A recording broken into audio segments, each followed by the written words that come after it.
In the dark streets of New York, 3 dangerous men were roaming around, taking what was theirs, killing whoever was in their way. But one would end up going to prison, one would end up trying to go legit through business ventures. But the other guy, he was addicted to the streets. He loved the violence, he smiled at the killing, he thrived in the chaos. Tommy Egan functioned in dysfunction. You gonna hurt your mother? Soft little mama's boy.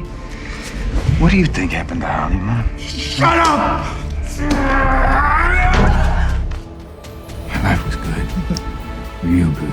And I never think how fucked up. Your father has been talking on the fence.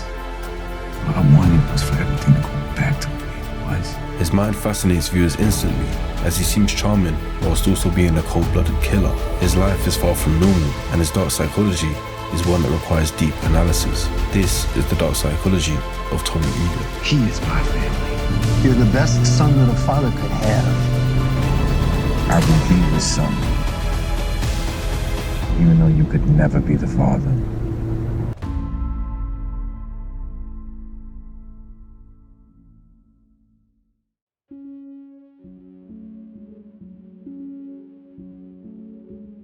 Tommy grew up in the hood, and the streets would be where he stayed, as he didn't have the best home to go back to. Tommy's father, Tony Teresi, abandoned him when he was a kid, telling his mother he was simply going to the store, only to never return. He held you for a minute. I took the picture. Then he left. He said he'd be back in a half an hour. He never came back. Tommy, don't you get it? He left you. He left us with nothing. This event is psychologically scarring for a child, even if they're too young to remember it. Absent fathers, especially in cases of outright abandonment, often create deep-rooted emotional wounds that manifest as many different things. It leads to identity confusion. Tommy was denied the truth about his father, forced to take his grandmother's last name to hide the connection. This erases part of his identity, making him resentful and disconnected from his past. It also leads to anger issues. Studies in attachment theory suggest that children who experience abandonment are prone to aggressive tendencies, violent outbursts, and emotional dysregulation. Tommy's later short temper and impulsive violence can be linked back to the emotional void left by his absent father. And Teresi's absence also led to a need for male guidance. Without a father figure, Tommy naturally gravitated towards dominant male influences, like Kanan and Ghost, who would teach him criminal values and street survival. This made him vulnerable to manipulation and easy to be recruited into the street life and gang crime. So with no father at home, he was left to be raised by his mother, Kate Egan, who appears to be manipulative, emotionally abusive, and a drug addict. Keep doing all my blow. We're gonna run out. If that girl loved you the way you love her, she would be here with you now in your time of trouble like I am. Right, baby? I'm so glad you're here, Tommy. You are? Rather than providing support, she uses Tommy for financial gain and emotional dependency. This leads to unhealthy codependency, meaning Tommy was constantly seeking his mother's approval, despite knowing she's toxic. He buys her a house and financially supports her drug habit, unable to emotionally detach from her abuse. This suggests maternal enmeshment, where a parent fails to set healthy boundaries, making the child feel responsible for their well-being. She also potentially gave him substance abuse influence. Growing up around addiction, Tommy became desensitized to drugs and crime, making it easier for him to justify selling narcotics. The normalization of substance abuse in his own household removes any moral resistance a normal child might have had. There was also a lack of emotional regulation. Children of addicts often experience emotional instability, erratic behavior, and an inability to process emotions in a healthy way, all traits that Tommy would later show throughout his life. Outside of the household, there was the influence and impact of the hood itself. Tommy grew up in a predominantly black neighborhood where he was bullied for being white. I was the only white kid for 20 blocks. Got my ass kicked every day, but I never gave up. I never stopped fighting. This racial rejection reinforces his already fragile identity and creates deep-rooted issues. He likely developed hyperaggression as a defense mechanism. Constantly being targeted led to Tommy developing aggression as a coping strategy. He fought back against bullies, and when his best friend James defends him, Tommy bonds with violence as a tool for social survival. Because of this, brotherhood became a survival mechanism. Since he wasn't accepted by his environment, James became his emotional anchor. The two forge a deep, trauma-bonded relationship, almost filling the gap of the absent father in both their lives. This then created his extreme loyalty to James. Because James was the first person to protect him, Tommy builds an undying loyalty to him, even at the expense of his own well-being. He follows James's leadership blindly until their bond is eventually tested later down the line.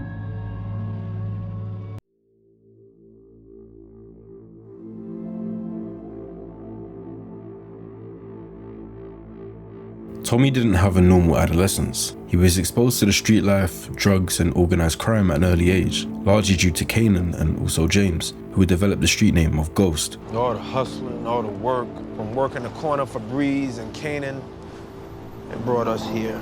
You know, for two knuckleheads that grew up like us, Tommy, to make it in the city, man, ain't no small shit.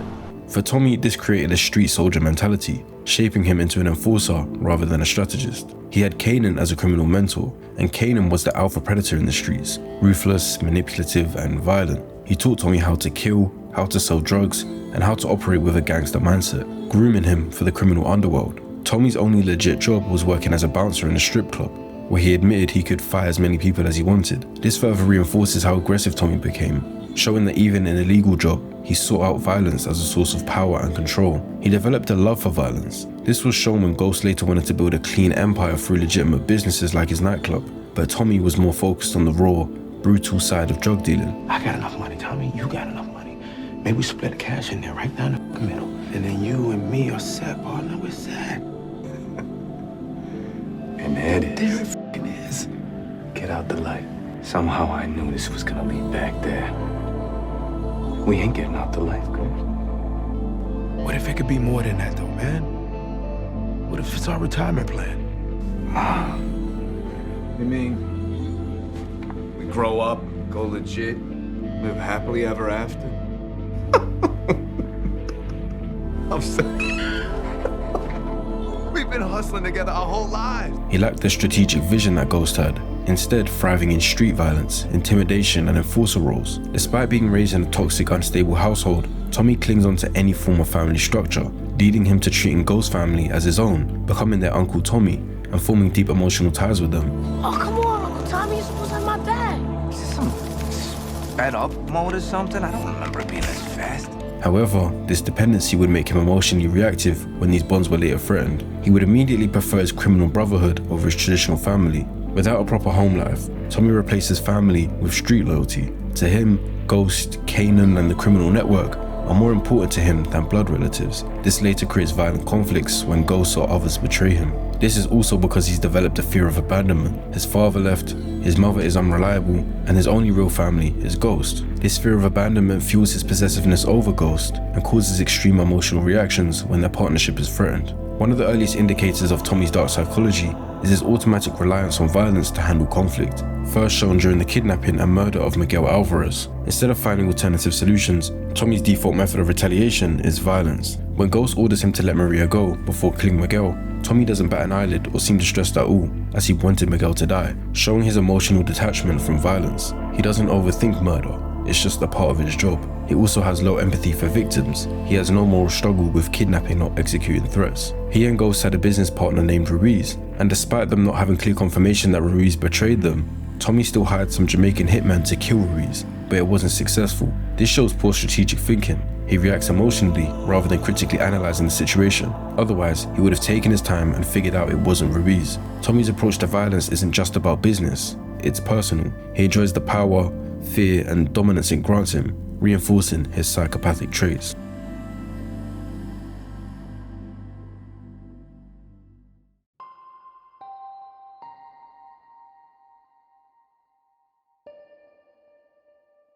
Tommy develops a relationship with one of the bar staff at Ghost nightclub. Her name is Holly Weaver, and their relationship will become a masterclass in toxic attachment, manipulation, and impulsive decision making. You got some fine-ass looking girls serving drinks in there, by the way. There was this one, red hair, tall. What's her name? Oh, yeah. Yeah. Her name is Don't Touch the Merchandise, motherfucker. Don't touch her.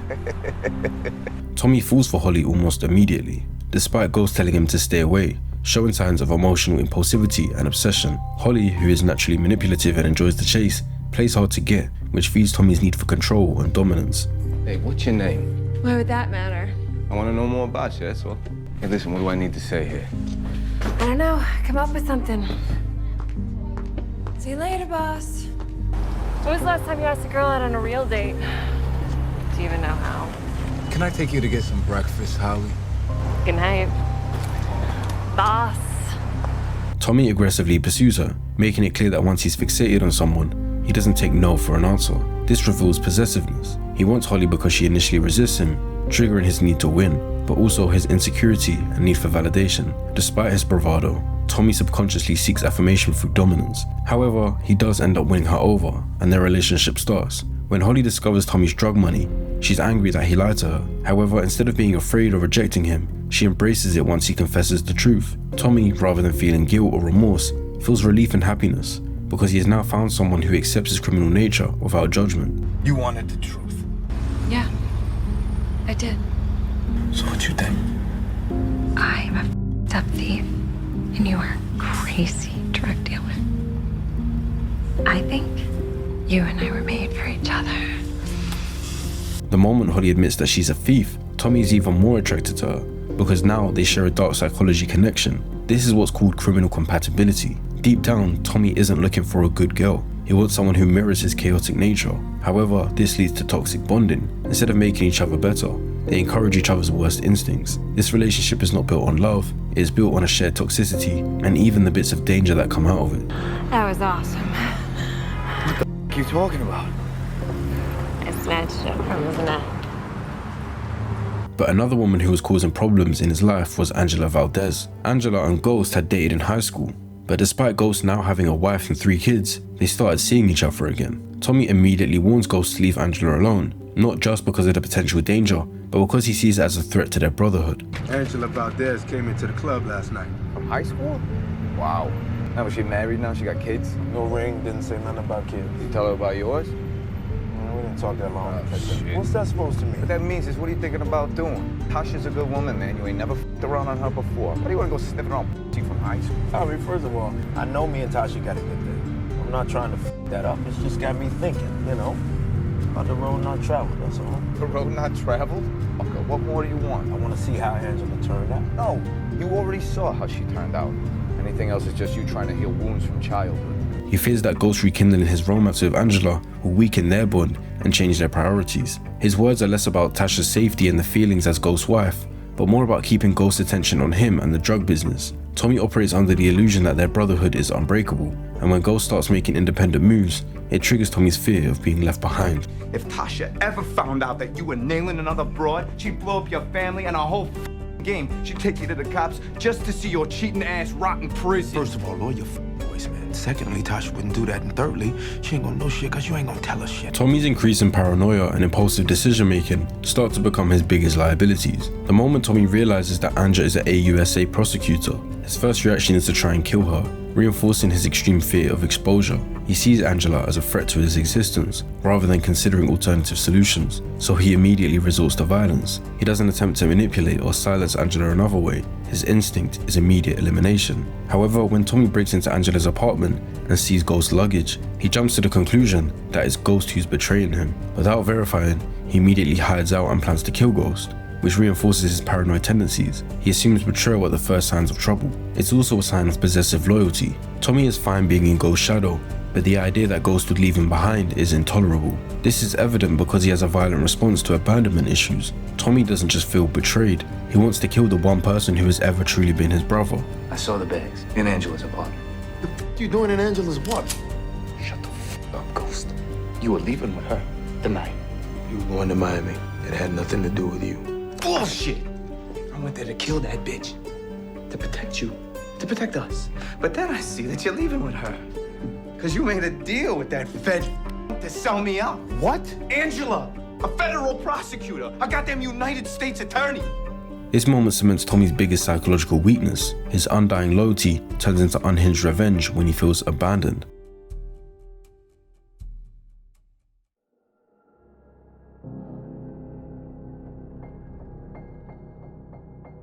Despite knowing that Kanan has a reputation for being dangerous, Tommy eagerly reunites with him when he gets released from prison, completely unaware that Kanan orchestrated the very attacks that almost destroyed the operation. Kanan exploits Tommy's need for male guidance. Kanan understands that Tommy is emotionally reckless and easily influenced by powerful father figures. However, Tommy is so eager to reconnect with Kanan that he fails to recognize the manipulation, reinforcing his desperation for approval. He still seeks father figure validation, even from dangerous figures. Tommy's blind trust in Kanan leads him into deeper betrayal and chaos.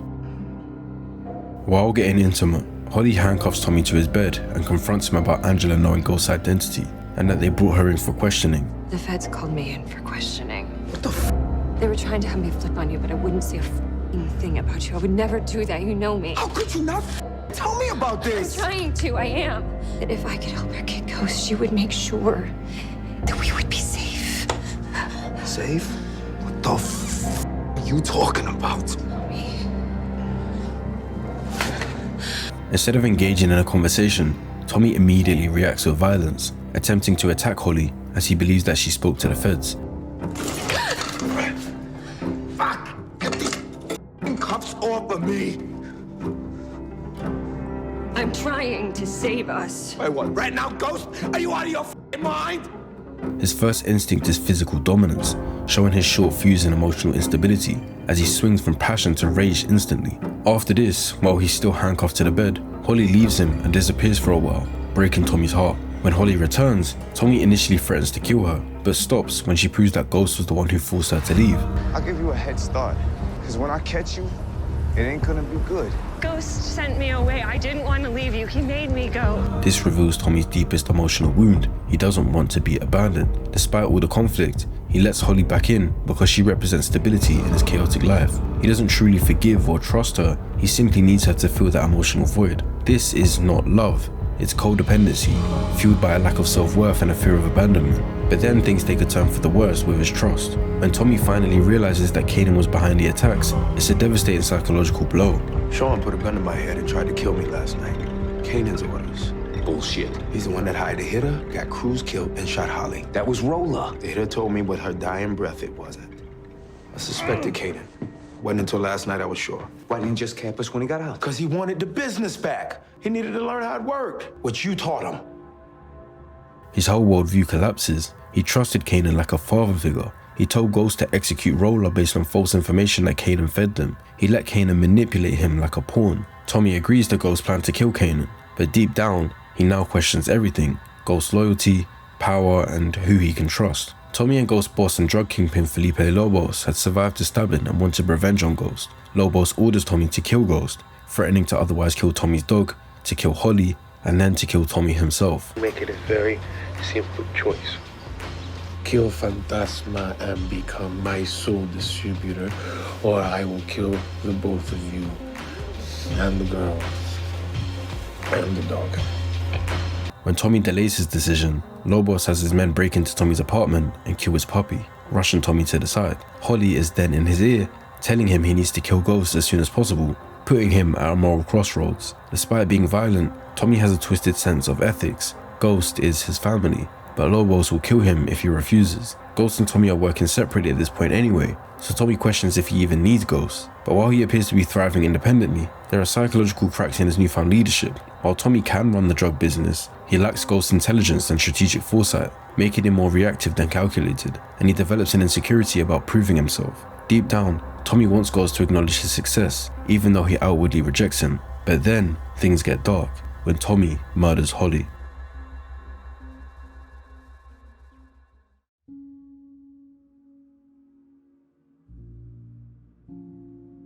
Tommy's murder of Holly is one of the most psychologically significant moments in the entire series. Behind Tommy's back, Holly hires the Jamaicans to kill Ghost, believing it will protect her and Tommy. But when she reveals this, Tommy completely breaks down because he realizes he was manipulated into thinking Ghost was the problem, and Holly took away his ability to make that decision for himself, stripping him of control. And because of this, she forced him into a lose-lose situation, either lose Ghost or betray her. We weren't supposed to protect each other, Tommy.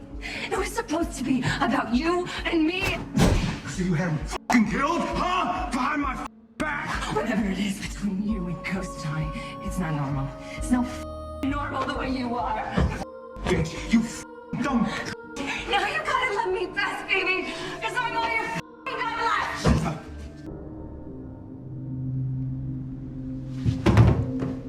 Unlike his usual cold, detached executions, Tommy's murder of Holly is personal, emotional, and unplanned, as he chokes her unconscious and then some more until she stops breathing completely. Strangling is an intimate form of killing, reflecting uncontrollable rage and betrayal. This was not premeditated, he just snapped. However, unlike his usual murders, he can't process what he's just done, as he sees her body in the now afterwards, with regret in his eyes. Tommy had killed Holly, but in doing so, he also kills the last remaining piece of his emotional stability. This leads to his transformation into a colder, more detached individual for the rest of the series. Following Holly's death, a Serbian drug lord named Milan exploits Tommy's emotional brokenness, shaping him into a more professional, methodical and ruthless version of himself. Why do you want to die, Tommy? Oh, this is about the girl. You have nothing to lose, Tommy. This is the best time to be alive. Milan sees that Tommy has nothing to lose and turns that into an advantage. Milan presents himself as a new mentor, filling the void left by Ghost growing distance, Holly's death and Kanan's betrayal. This actually follows a classic cult leader recruitment technique, breaking a person down and then offering them a new purpose in their most vulnerable state. Tommy undergoes a transformation under Milan that would allow him to stay separate from Ghost in the drug game. He teaches Tommy how to be more methodical in running a business rather than just being a street level enforcer. Tommy internalizes Milan's lessons, becoming more ruthless, efficient and independent. Then he decides to kill their associate Ruiz himself, using a calculated approach to lure him out and kill him with no trace. The execution of Ruiz is a major turning point. Tommy now makes high-stake decisions with calculated precision, not just impulse. Even after aligning with Milan, Tommy cannot completely break away from Ghost and finds trouble picking between the two. When Ghost plots to kill Milan, Tommy initially resists because he now sees himself as a major player in the game under Milan, who sees Tommy as his apprentice who's going to take over his role when he goes. But Ghost making moves without him reminds him of past betrayals. However, when it comes to the final confrontation with Milan, Tommy pretends to betray Ghost, but ultimately sides with him, proving that loyalty will still outweigh personal ambition for Tommy. Despite everything, Ghost is still his true family, and the two of them kill Milan. Tommy wants power, but he also wants Ghost's approval, a contradiction that defies his character for the rest of the series. But then he finds out some information that breaks his heart. Thought you would have been cool, but you flipped out, right? Now she's out there alone, pregnant with your child. Probably already halfway to Ohio by now. When Tasha reveals Holly was pregnant, Tommy breaks down emotionally. This moment shatters the illusion that his actions were justifiable. It forces him to confront the reality that he didn't just kill a woman, he killed his unborn child too. His identity as a remorseless killer is now in question. He can no longer convince himself that his actions are necessary evils like his previous murders. Tommy confesses to Tasha about killing Holly and asks for her judgment. He expects her to abandon him, but when she tells him what he did was necessary, he feels relieved. Holly ain't coming back, Tasha. Ever. She dead. Dead? I didn't know about the baby. I never would have put hands on her if I knew. I understand if you want me to get out. I can't get away from myself. I understand why you did what you did. We're a family. And we protect each other. Thank you. This reinforces Tommy's need for external validation. He cannot process morality on his own and relies on others to tell him if he's in the right or wrong. This shows that deep down, Tommy fears being an irredeemable monster, and he clings onto any narrative that allows him to justify his actions.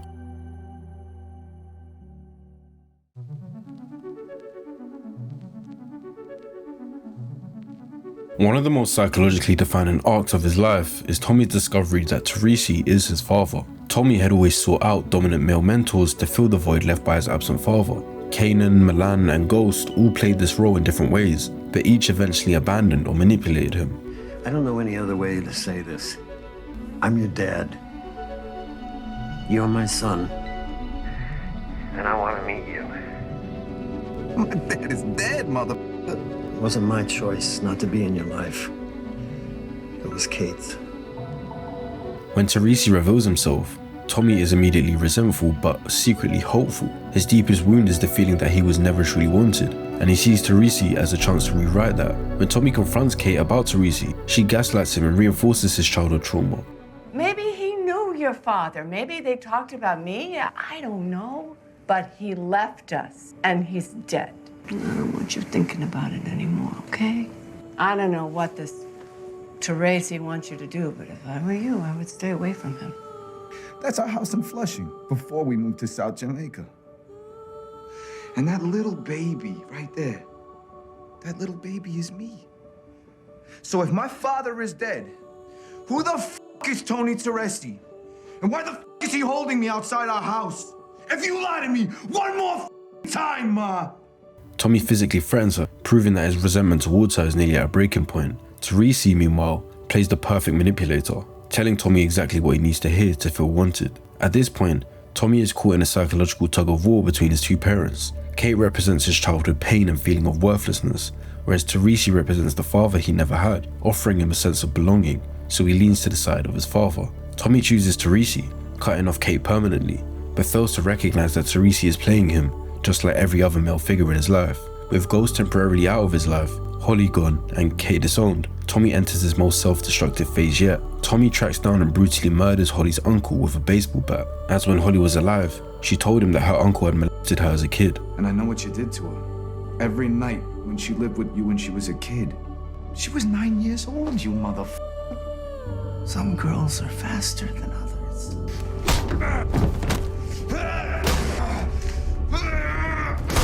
You shouldn't have touched her!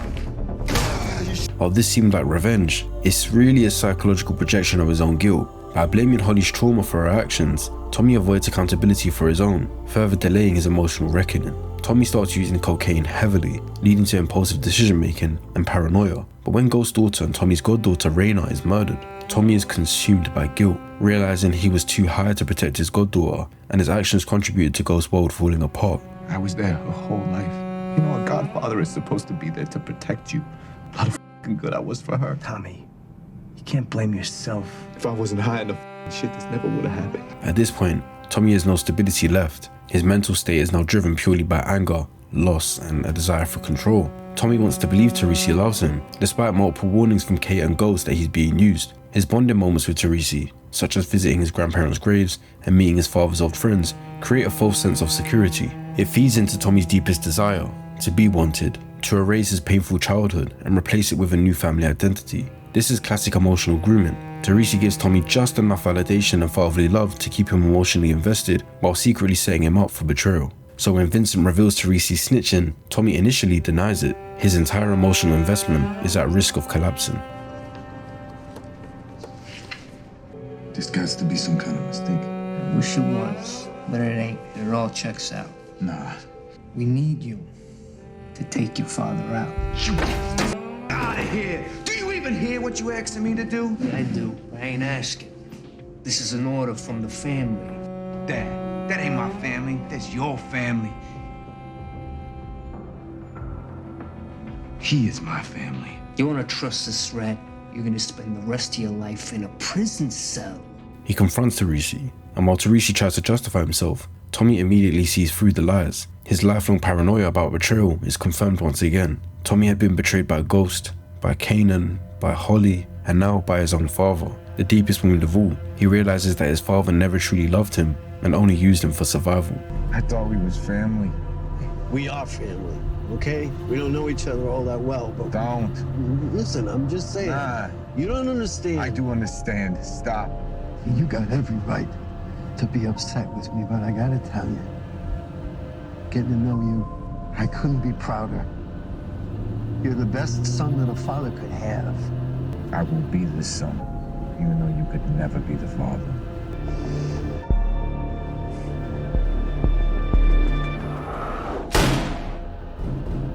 Tommy kills Teresi not out of rage, but out of a deep internal realization. No one has ever truly loved him unconditionally. Unlike Holly's murder, which was a crime of passion, Teresi's death was planned and executed. Tommy had now learned not to trust anyone. However, the emotional damage is too great to ignore. After the killing, he returns to Kate, seeking comfort from the same woman who emotionally abused him all his life. He cries in her arms, not because he lost his father, but because he lost the illusion that he could ever have one. This moment completes Tommy's psychological transformation. He now believes that he is truly alone in this world, and anyone who gets too close will eventually betray him.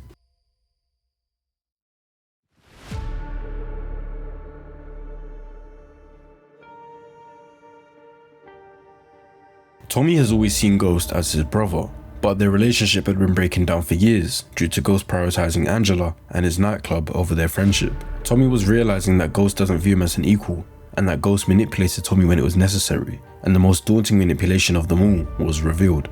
Teresi was a snitch. He deserved to die. Would it change anything if you knew who he was snitching on? Tommy didn't have nothing to do with it. But I can give you the St. Patrick Ghost on a stake. Before I did it, he said he didn't snitch on me. I didn't believe him. Ghost was supposed to be your family. He could have come to me if he knew about Teresi. He didn't say a goddamn word. Your friend, black guy in a suit.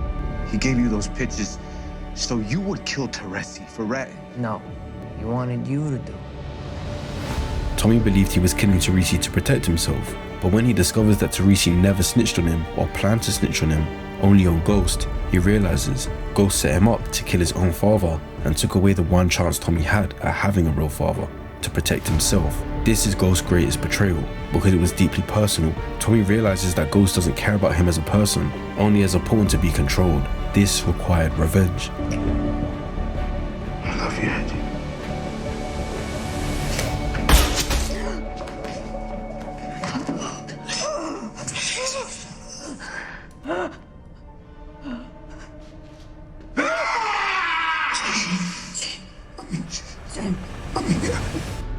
However, Angela takes the bullet instead, and Tommy feels immediate satisfaction, not just because he killed Angela, but because he gets to make Ghost suffer. This moment is symbolic of Tommy's transformation. He is no longer Ghost's right-hand man, no longer his brother. Tommy is now fully independent, fully vengeful, and fully unchained from Ghost's shadow. After Teresi's death and Ghost's betrayal, Tommy falls back into cocaine use, revealing he can't process pain without numbing himself. He's mentally exhausted from constantly being betrayed, and he has nothing left to ground him emotionally. Maybe except his relationship with Lakeisha Grant. Lakeisha and Tommy had started seeing each other after Milan's death, as Tommy had protected her from Milan, who wanted her dead. Tommy? Hey, you and Cash can go back to your place. So, The whole thing with Milan is over. you saved my life. Stop it.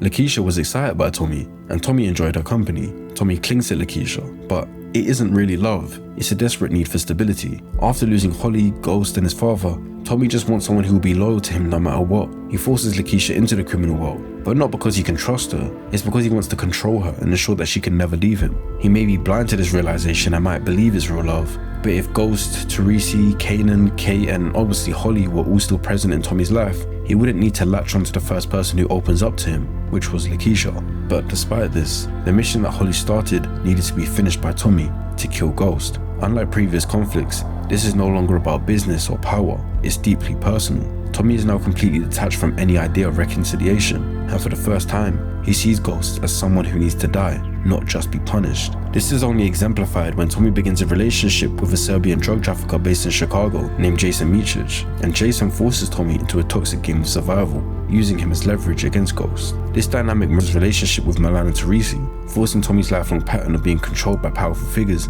and every time Tommy tries to assert dominance, he is reminded that he is just a soldier in a larger ball that he cannot fully control.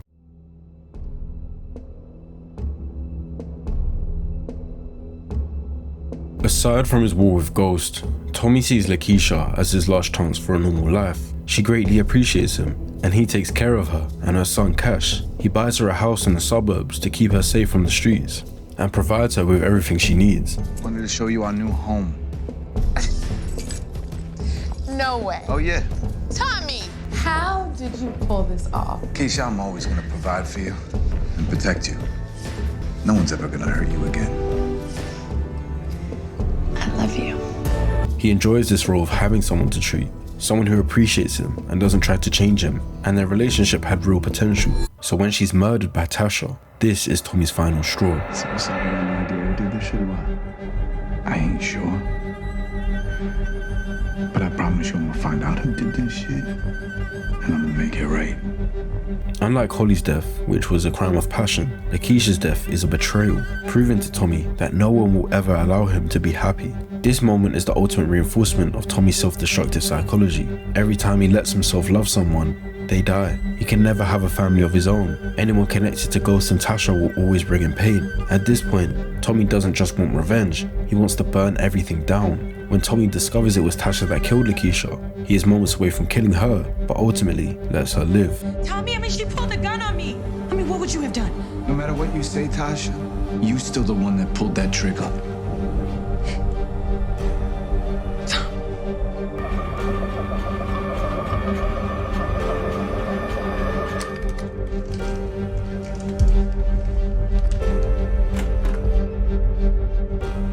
This scene is a rare moment of restraint for Tommy, proving that deep down he still has some moral lines left. However, this is also the moment where Tommy emotionally abandons his old life. He is no longer Uncle Tommy, no longer a protector of the St. Patrick's. After this, Tommy no longer has any emotional connections left. He is fully untethered. However, things take a massive turn, and Tommy adds up the dots and realizes he's been harsher on Ghost than he needed to be. I was wrong about my brother. Now he's in trouble, and I need to help him out. I thought Ghost was the one that murdered Lakeisha, but I was wrong. I thought Ghost shut down my drugstore. You know what? That wasn't him neither. I thought he lied to me about Proctor, but I'm realizing that Proctor betrayed us both. Tariq, I've been wrong about a lot of shit. That shit, he's a lie, Uncle Tommy. He ruined all of our lives. Can't you see that? I know it. You're right. But he didn't do none of that shit. Ghost had nothing to do with Lakeisha's death. He had nothing to do with Tommy's organization being raided. He had nothing to do with the lawyer Proctor snitching on him. So Tommy decides he's actually going to save Ghost instead of killing him. As although he's done wrong, he doesn't deserve to die. He realizes that Dre is likely going to kill Ghost, so he needs to get to Truth, the nightclub. But when he gets there, the damage is already done. Ghost. Hey, man. Oh, my God. Hey. I just saw Dre outside. Did he do this? No. Give me your hand. Come on. Oh. You're gonna be all right, brother. You're gonna be all right. You hang in there for me, all right? However, when he arrives at the club, he finds Ghost already shot and bleeding out. For the first time since this war, Tommy sees Ghost as his brother again, not as his enemy. As he looks up, he sees the shooter, Tariq, Ghost's own son whom Tommy helped guide and raise, had now shot his own father. Tommy points his gun at Tariq, ready to kill him for betraying Ghost, but when Ghost tells him not to pull the trigger, Tommy hesitates. Tommy, no. What? No, don't do it. No, let it go, Tommy. This moment is one of the most powerful moments in the entire series, because it's the only time Tommy truly listens to Ghost without resistance. In this moment, they are no longer enemies, they're brothers again. This destroys Tommy psychologically. He realizes that all of his hate, all of his rage, and all of his vengeance has amounted to nothing. Ghost was never truly his enemy. Tommy goes to his mother for closure, but she rejects him, believing he killed Ghost. Why'd you kill him? Ma, I didn't do it. You will never, ever be anything without Jamie. I'm somebody, Ma. I don't want a goddamn thing Ghost had. I'm my own man. Well, you say whatever you need to say to make yourself feel better. But right now, I can't even look at you. You are not the son I raised. Ma, I'm your own flesh and blood. Jamie left me some money, so I don't need you no more. You can go to hell. Once again, Tommy is abandoned by his only remaining family member, reinforcing his belief that he is truly alone in this world. He takes one final act of vengeance, killing Spanky for being a snitch. I'll tell you, but then I gotta kill you. California.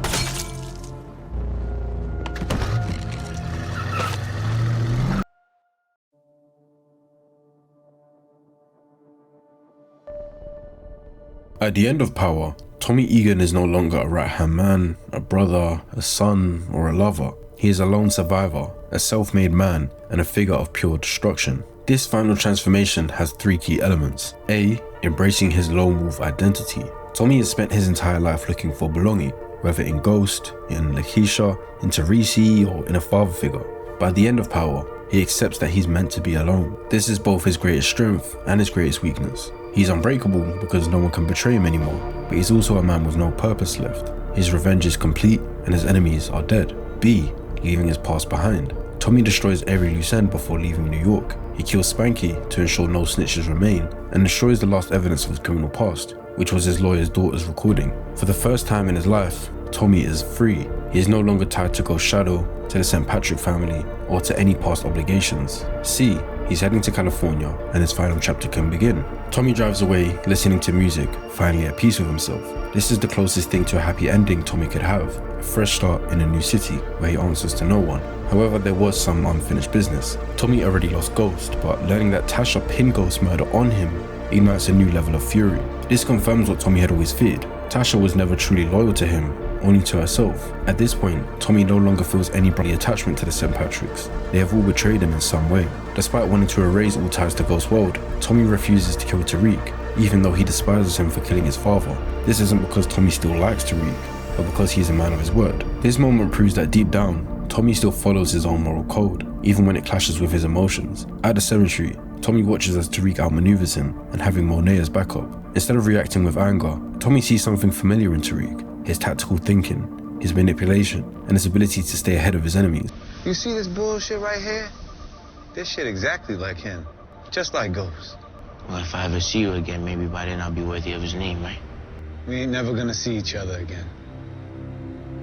When Tommy tells Tariq this is just like Ghost, it's both an insult and a moment of respect. This is the first and only time Tommy acknowledges that Tariq might be worthy of stepping into Ghost's shoes, a full circle moment. Tommy is not the same reckless man he once was. He now understands the power of deception and playing the long game. Instead of trying to kill Tasha immediately, he agrees to Tariq's plan to fake his own death, knowing it will allow him to disappear from the FBI's radar. However, Tommy still intends to kill Tasha later, proving he's still the same cold-blooded, calculating killer at heart. By faking his death, Tommy severs all ties to his past life. He's no longer a New York street enforcer.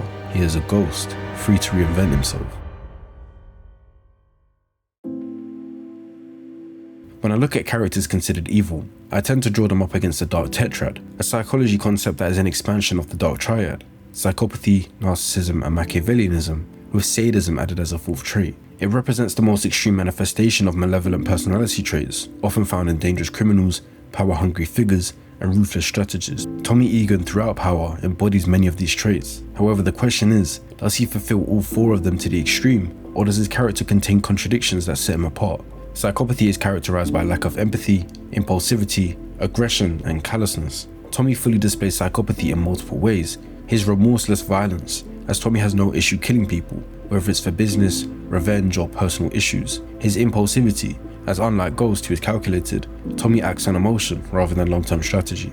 His emotional detachment from death, as he kills people close to him, such as Teresi and Proctor, without breaking psychologically, and his superficial charm and charisma, as he can be funny, likable, and engaging, but this is mostly surface level. His emotions are either shallow or rage-fueled, like when he killed Spanky. He deviates slightly from psychopathy when it comes to having a complete lack of empathy. Despite his remorseless nature, Tommy does have emotional attachments, specifically to Ghost, until his betrayal, Lakeisha, as their relationship seemed to develop into genuine love, and Tariq, as despite wanting to kill him, he holds back for Ghost. This sets him apart from a textbook psychopath, as he does have deep emotional bonds, even if they end in violence. So Tommy is highly psychopathic, but not fully detached from emotions. His capacity for attachment is what makes him more volatile. Narcissism is characterized by grandiosity, need for admiration, entitlement, and arrogance. Tommy partly displays narcissism through a few traits, such as his ego and power hunger, as he wants respect and is deeply offended when Ghost, Milan, or anyone treats him as inferior, and his inflated self-image in the drug game, as he believes he deserved to be at the top and didn't accept being second to Ghost as time went on. However, he also has a few traits that deviate from narcissism, such as his lack of interest in seeking admiration. Unlike Ghost, Tommy doesn't care about his image or reputation or validation from the public. And also, he has a lack of delusional grandiosity. While he believes he's powerful, Tommy doesn't believe he's invincible. He knows his limitations and vulnerability. Tommy has traits of narcissism, but he lacks the true grandiosity and need for admiration of a full-blown narcissist. Machiavellianism is about manipulation, deceit, and using people as pawns for power. Again, Tommy partially displays this. He's willing to use people for his gain. He manipulates people like Lakeisha and Tariq when needed. He carries out strategic killings. Although Tommy is often impulsive, he does plan assassinations when necessary, like he did with Ruiz, and he plays along with powerful figures. He acted submissive to Jason and Milan when it benefited him, only to later betray them. But on the other hand, he's not a master manipulator. Unlike Ghost, who is a true strategist, Tommy is more reactive than proactive. He's a tactician, but not a long-term chess player. Also, he acts more on emotion than strategy. True Machiavellians rarely let emotions interfere with their actions, whereas Tommy is constantly driven by rage, revenge, and loyalty conflicts. Tommy is a manipulator when necessary, but he lacks the patience and long-term strategic vision of a true Machiavellian. Sadism is deriving pleasure from inflicting pain or humiliation on others. Now, Tommy definitely shows traits of sadism. He enjoys violence for the sake of it. Unlike Ghost, who kills out of necessity, Tommy enjoys the act of killing. It excites him. Even when he's watching it, he takes part in extreme brutality and torture. He doesn't just kill, he often prolongs suffering. For example, the way he beat Holly's uncle to death, or setting the guy on fire in season 1. And there's no emotional distress over his actions. Apart from Holly, he feels no guilt for extreme violence. His response is satisfaction rather than remorse. Tommy fits the sadistic personality type strongly, as he finds excitement and power within violence. Tommy is not a perfect dark tetrad personality, but he comes very close. His biggest deviation is that he lacks long-term strategic thinking and full-scale narcissism. He doesn't have the grandiosity of a true narcissist, nor the patience of a true Machiavellian. However, he is psychotic, sadistic, and emotionally detached enough to be a high-functioning dark personality, making him one of the most dangerous and volatile characters in Power. But does Tommy Egan have a path to redemption? Despite all his brutality and remorselessness, Tommy still remains a sliver of humanity, proven by his reluctance to kill Tariq despite every reason to do so, his grief over Ghost's death, even after years of resentment, and his desire for a new life in California, rather than staying trapped in the cycle of revenge. These elements suggest that Tommy is not beyond redemption, but it would take a major transformation for him to fully escape his dark nature. The real question is, does he even want redemption, or is he too deep into the abyss to ever return? Tommy Egan is one of the most compelling portrayals of a high-functioning dark triad figure, a man who thrives in chaos, violence and destruction, yet remains just human enough to make us wonder if he has a way out.